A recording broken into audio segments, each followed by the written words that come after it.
All right, guys, welcome back. Today we have a bit of a different video. We're not going to be playing any Magic today. We're going to be talking about Magic, which is almost as fun.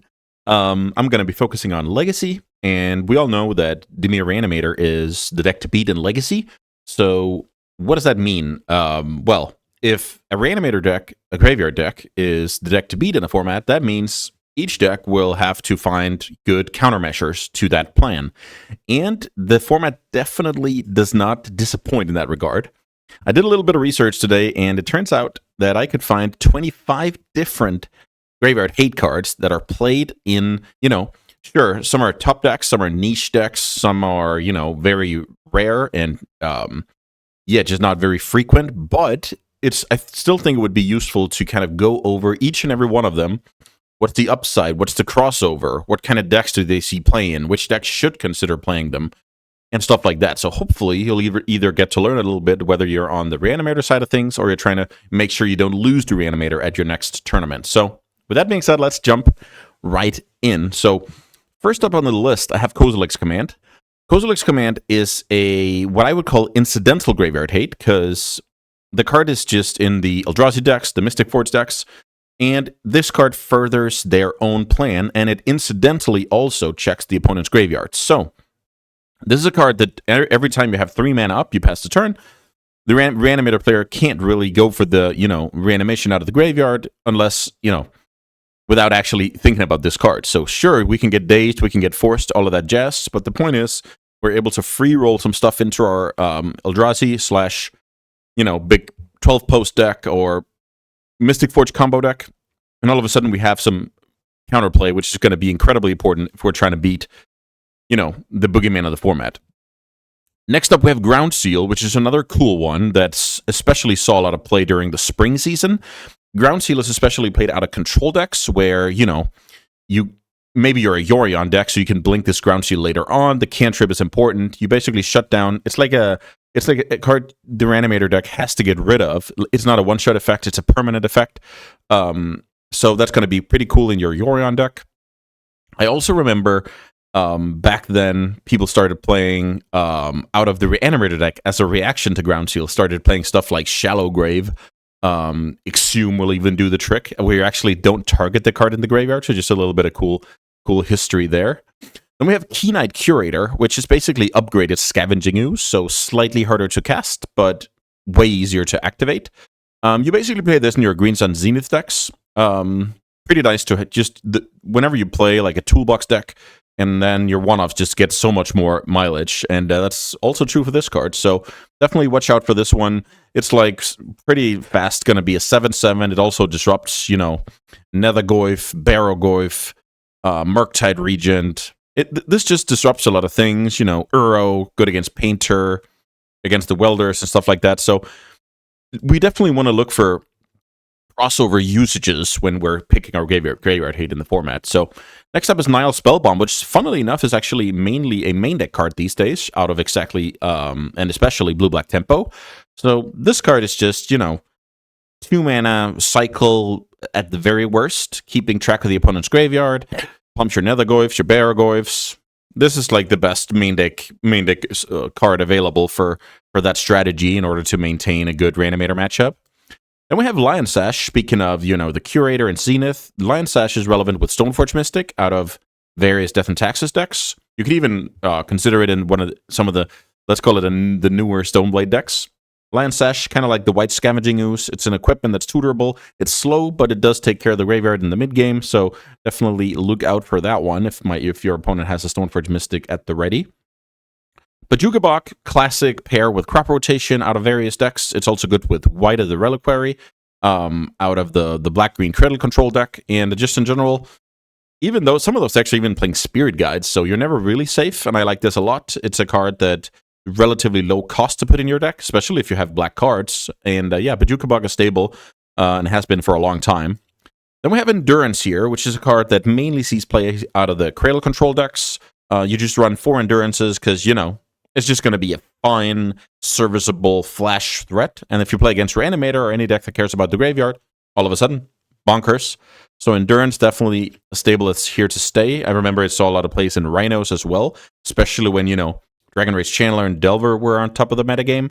That's kind of the crossover for this card. The Fort's Toughness, good against Bolt, good against those threats. But that's not really the case anymore, so it's kind of relegated to that deck. And yeah, I like it quite a bit. Next column here, we have Soul Guide Lantern. Soul Guide Lantern is mainly a one-of out of Painter these days. And I guess Mystic Forge.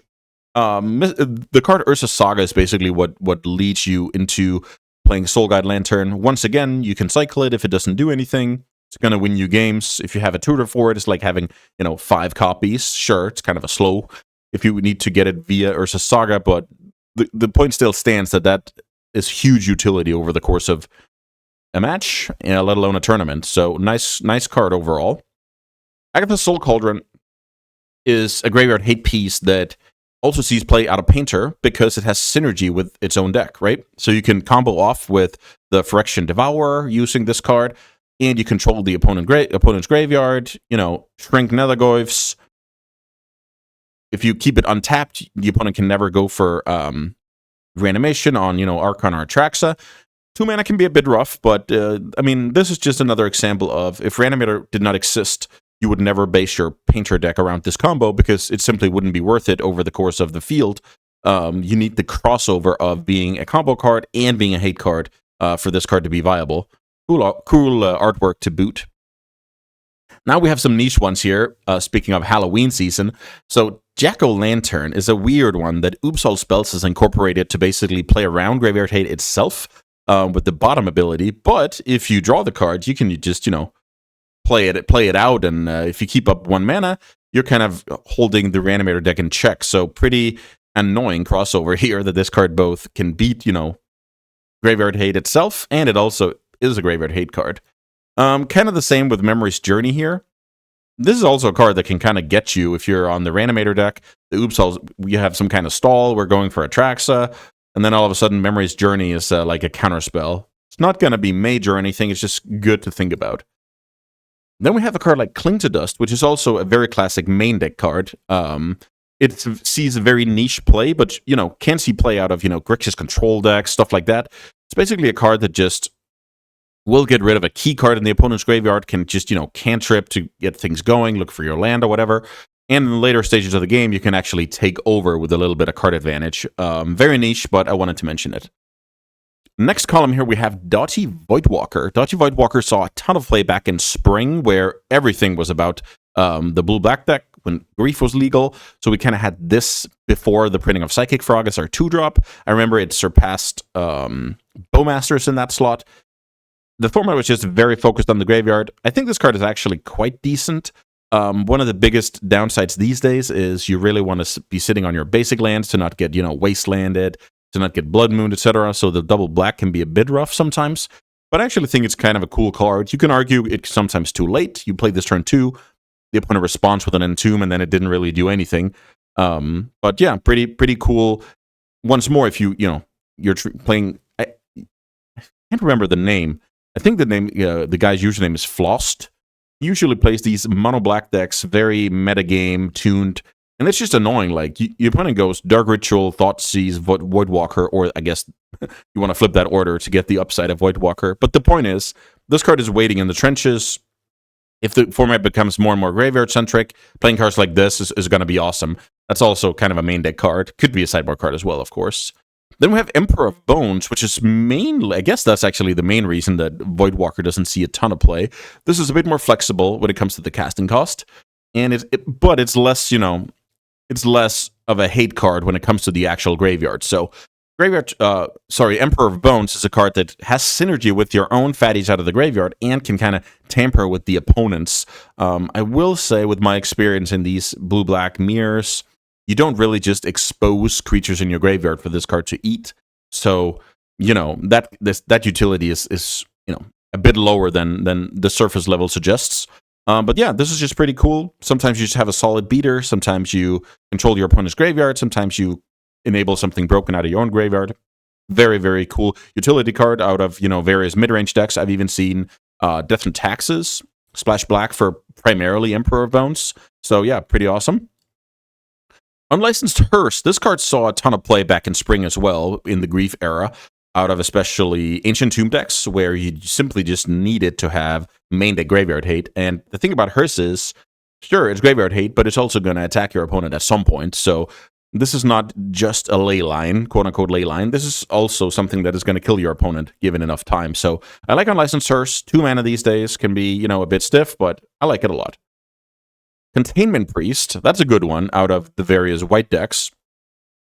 So while it just dies to Fatal Push, which is annoying, it helps with a lot of crossover. Like, it's good against, Sneak Attack, Show and Tell.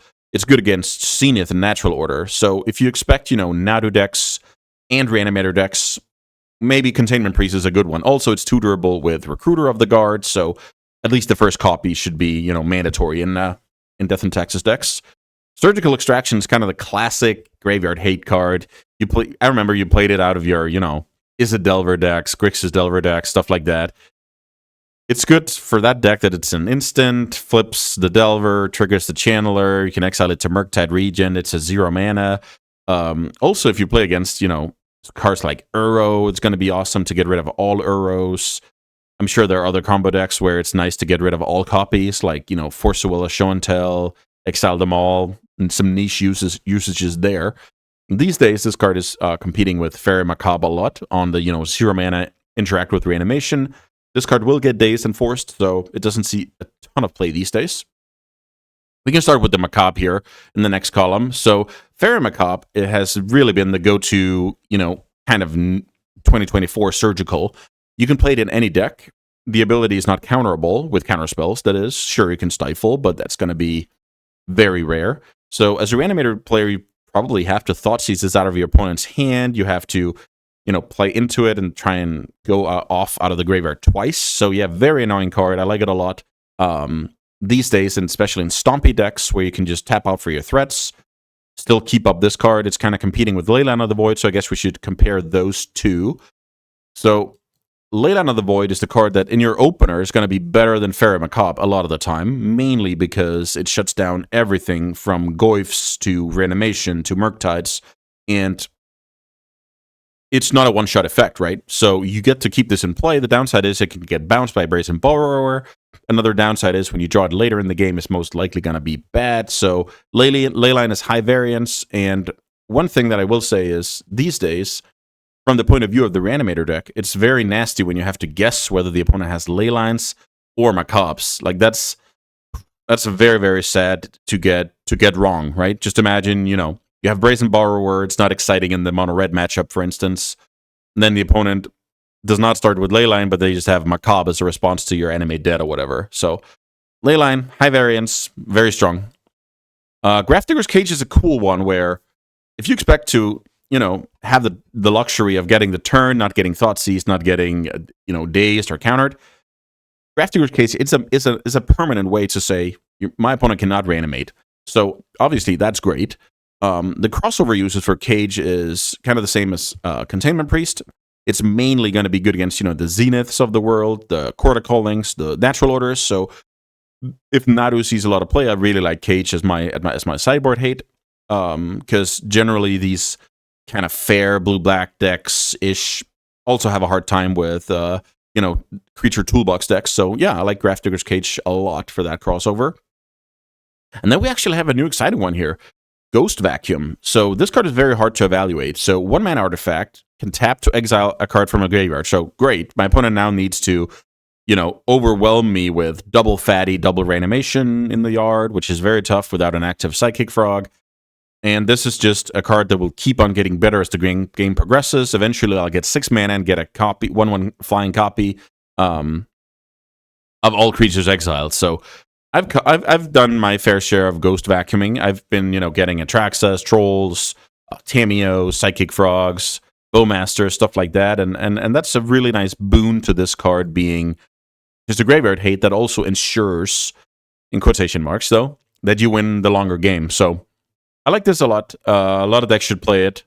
I will say you can kind of get exposed if you're only leaning on, artifacts to hate on the opponent's graveyard. There's some world where the Reanimator deck can even incorporate something like Needle or Null Rod in order to combat you, but for now I think it's a very strong card. Tormod's Crypt, pretty niche card once again, but it's especially sees play out of Karn sideboards where you want to go 4 mana Karn, like tap out, and then you actually have interaction out of the graveyard. So Termite Script, it's like the OG graveyard hate, but unless you're playing against like actual dredge, the one-shot effect is not anything to write home about, so that's why it's only a niche card these days. It's great with Karn, though. It would be a shame to have 4 mana, but no 0-drop to Karn, and then just lose out of the graveyard to whatever, Atraxa Archon. So yeah, Termite Script, definitely a cool one out of Karn decks, so you should keep that in mind. Then we have Rest in Peace, which is like slow leyline with less variance to it. The problem is, the variance is now that if the opponent goes, especially when you're on the draw, they can go turn 1 Entomb, turn 2 Reanimation, and you don't get time to interact with that, which is, I think it's unacceptable, but some people still value it because we have other decks like, Painter, Uro decks, Lands decks, Murktide regions in the format, and overall, it just, for those guys, makes more sense to focus on the mid game rather than the super early game. So Rest in Peace, still a niche card out of especially Death and Taxes and I guess some Stoneforge Mystic strategies. Coffin Purge and Purify the Grave will round out the list here. So this is some piece of tech that I don't know who came up with it, if it was me or somebody else thought about it at more or less the same time, but back in spring once more. It's a card that is grief-proof, which is kind of cool. The opponent tries to clear the way with grief. You have Coffin Purge, you can play that card out of your graveyard and look like a champ. So I really like that card, especially if your sideboard plan in the mirror involves keeping in Entomb. Then I love the first copy of Coffin Purge because then that card is just going to add value to your Entomb, whether you're going aggressive or you're going defensive. And yeah, just pretty awesome that this card, on surface level, counters 2 reanimation spells in the mirror. So that's just card advantage, and it's a very, very awesome utility. I will mention that if you're always keeping up 1 black mana and the opponent kind of sees that, that also adds value to the opponent's days. Whether you play into the days or if you keep up 2 mana, you also added a lot of value to that days. So it's not, all fun and games, but it's a cool tool. So Purify the Grave is the exact same card, just, I was about to say time shifted, but I guess it's not. Well, maybe it is, who knows. And this card will obviously see play out of mainly white control decks that wants to be a bit more Thoughtseize proof. So in theory, if you see this card on your Surveil, you can also Surveil it away. It's not like the biggest value in the world, but it's not nothing. The flashback cards are slightly better because of Surveil lands. So this card is definitely something you should consider out of your control deck. But then again, Thoughtseize is like a 2 of a 3 of these days, so who knows? Grief is gone. But it's a cool thing to keep in mind. So that's actually 25 different graveyard hate cards that currently see play in Legacy. So that is just crazy. Just imagine it was like 25 different removal spells or 25 different sweepers. That's more or less unheard of, right? So I'm pretty excited to hear what you guys' thoughts are. Did you learn anything? Did I miss anything on the list? What's your favorite graveyard hate piece these days? I always love to read the comments on these videos because, sure, I can, scratch the surface and give a solid level of information and pass on, but there's always going to be something where, oh, I didn't think about that, or I forgot about that, or whatever the case may be. So, yeah, don't be shy if you have anything cool to share. As always, I enjoyed you guys hanging out on the channel. I hope to produce much more Magic in the future, and I can't wait to see you guys here. Thanks so much for watching.